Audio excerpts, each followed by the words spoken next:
Welcome to 12 Gems in 12 Days. Healing foods. I want to talk about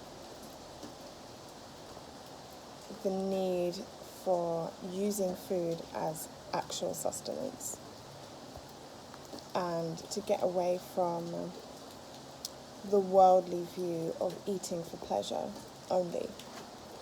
Because God didn't say that we shouldn't enjoy the food that He made for us. In Genesis, when God was creating the earth, He ended each day by saying that He saw what He did and it was good. So if it's good in the sight of our Father, then it's good for us. In Genesis 1:29, it says, "And God said, Behold, I have given you every herb bearing seed which is on the face of all the earth, and every tree in the which is the fruit of a tree yielding seed. To you it shall be for meat." God said that He gave us herb and fruit with seed as food, as meat. Hebrew to English translation. However, we understand that God's intention before creation, before He even created man, Adam, which is man, He created what we were going to eat. And it's important to understand that if it doesn't have a seed, that means it can't reproduce. God is a God of reproduction. Everything He puts in us, including our gifts, our talents, us ourselves, we reproduce. If it can't reproduce, then it's not from God.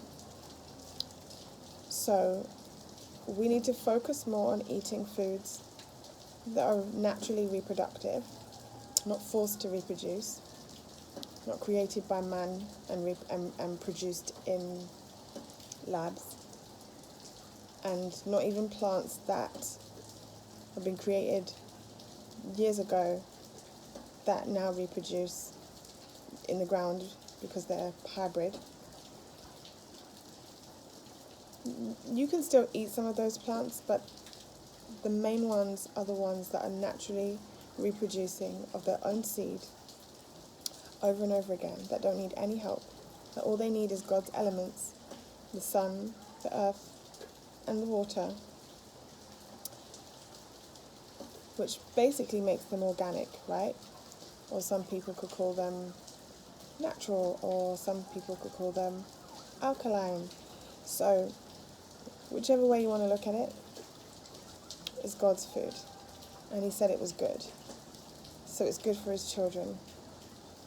And anything that's good for us physically is also going to be good for us spiritually. Not only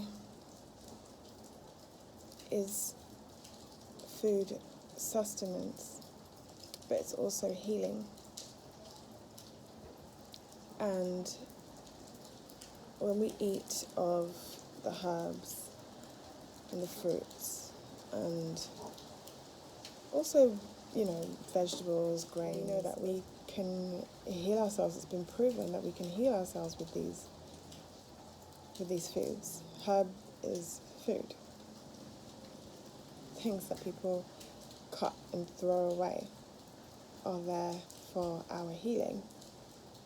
The trees and the fruit, even the leaves and the bark and some other herbs like the root and every single part, the berries, every single part has different healing benefits. And we're just thankful that there are people in the world that came before us that would have taught us individually what these different things do. But for those of us that may be just starting out and have no idea what each individual herb is good for, like which herb is good for herpes, which herb is good for HIV, which herb is good for cancer, which herb is... Guess what? If you just have a clean, healthy diet that is of herb and of seed, and even the herbs have seeds, and you cleanse your body with water and sunlight, and do the things that are biblically expected of you to do as a product of the Creator, made in His image, the things that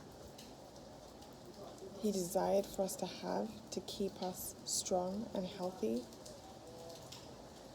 Ultimately, what happens is no disease can't live in that body anyway. Doctors say we proved that. It doesn't mean that you have to be 100% alkaline. I tried it. I did it for 3 years. And yes, it works. However, it's very difficult to sustain in the world that we live in. So what I've realized over time is that when you're healing disease, being 100% alkaline is necessary.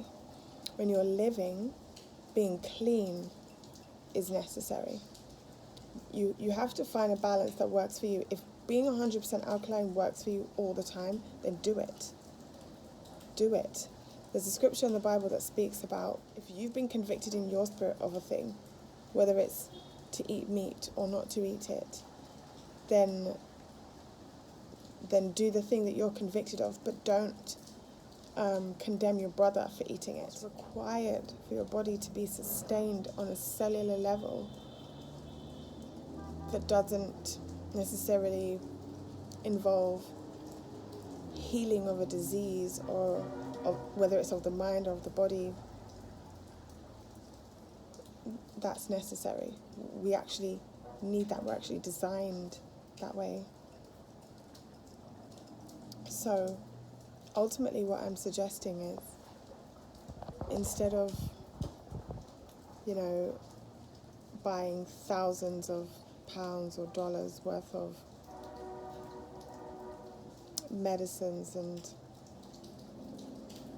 companies that are selling cures, ingest these things whole.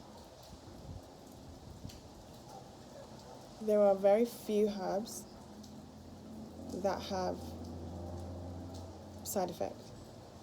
And I say few because some of them can. Marijuana used medicinally can give side effect. It gave me heart palpitations. Not enough to give me a heart attack or anything like that, but I didn't need it.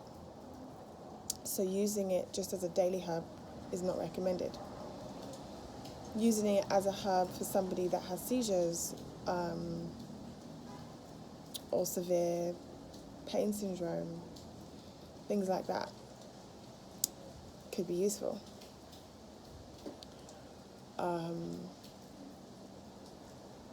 Things like ME, MS, lupus.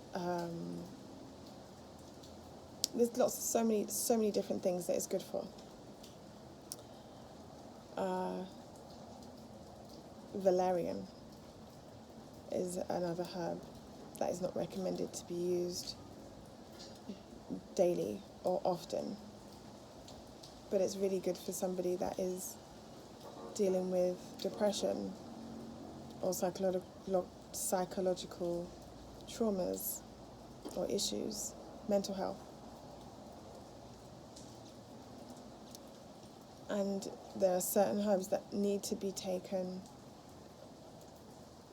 with caution and at low doses to start off with, but ultimately will never be as harmful to you as medicine. Okay? Sea moss and bladderwrack and burdock and sarsaparilla, things like tiller and elderberry, and these are all herbs that you can take just every day, as often as you like, and they're only going to add value, they're not going to take away. I had professionals suggest to me that the iodine levels in it are dangerous for babies, and they might even suggest for some elderly people. But the same way that the sugar in fruit is not dangerous is the same way that the iodine in sea moss is not dangerous. So yeah, you don't have to be a genius in these things to just understand how God made the body and the things that he created naturally, that they will sustain your body better than anything that man has created.